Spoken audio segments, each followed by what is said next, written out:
संयुक्त राष्ट्र के मंच पर पाकिस्तान एक बार फिर घिरता नजर आ रहा है। यूएन सुरक्षा परिषद की ताजा रिपोर्ट में दिल्ली के लाल किला मेट्रो स्टेशन के बाहर हुए आतंकवादी विस्फोट के तार सीधे तौर पर आतंकी संगठन जैश ए मोहम्मद से जोड़े गए हैं। रिपोर्ट में साफ कहा गया है कि इस हमले की जिम्मेदारी जैश ने खुद ली थी। यह खुलासा सुरक्षा परिषद की 1267 प्रतिबंध समिति की रिपोर्ट में सामने आया है, जिसमें जैश को कई हालिया आतंकी हमलों से जोड़ा गया है। और सबसे चौंकाने वाली बात यह है कि रिपोर्ट के अनुसार जैश प्रमुख मसूद अजहर ने 8 अक्टूबर को महिलाओं की विशेष शाखा जमात उल मोमिनात के गठन की घोषणा की थी।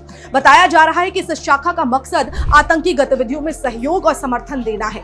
विशेषज्ञ इसे संगठन की नई रणनीति और भर्ती अभियान के रूप में देख रहे हैं। रिपोर्ट में एक सदस्य देश ने पुष्टि की है कि जैश ने कई हमलों की जिम्मेदारी ली है, जिनमें लाल किले के पास का धमाका भी शामिल है। लेकिन दूसरी ओर एक अन्य सदस्य देश ने जैश को निष्क्रिय बताया है। जानकार इसे पाकिस्तान के दोहरे रवैये के संकेत के तौर पर देख रहे हैं। अब बात पहलगाम हमले की।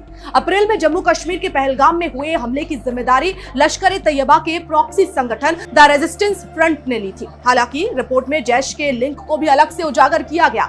इसके बाद भारत ने निर्णायक कार्रवाई करते हुए मई में पाकिस्तान स्थित आतंकी ठिकानों पर सटीक हमले किए। 4 दिनों तक सीमा पर तीव्र संघर्ष चला। भारतीय सेना की कार्रवाई में जैश और लश्कर के कई ठिकाने तबाह हुए और हाई प्रोफाइल आतंकी मारे गए। भारत ने इन कार्रवाइयों को आत्मरक्षा में उठाया गया आवश्यक कदम बताया।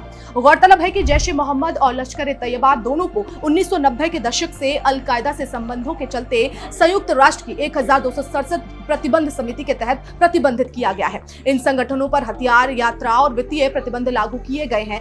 और विशेषज्ञों का मानना है कि सुरक्षा परिषद की यह रिपोर्ट पाकिस्तान की तथाकथित अच्छे आतंकवादी, बुरे आतंकवादी की नीति को फिर से उजागर करती है। लाल किले के पास हुआ हमला देश की राजधानी की सुरक्षा पर सीधा प्रहार था और इसने सुरक्षा एजेंसियों की चिंता और बढ़ा दी है। अब सवाल यह है कि क्या अंतर्राष्ट्रीय दबाव के बाद पाकिस्तान अपने रुख में बदलाव लाएगा और क्या आतंक के खिलाफ वैश्विक एकजुटता मजबूत होगी।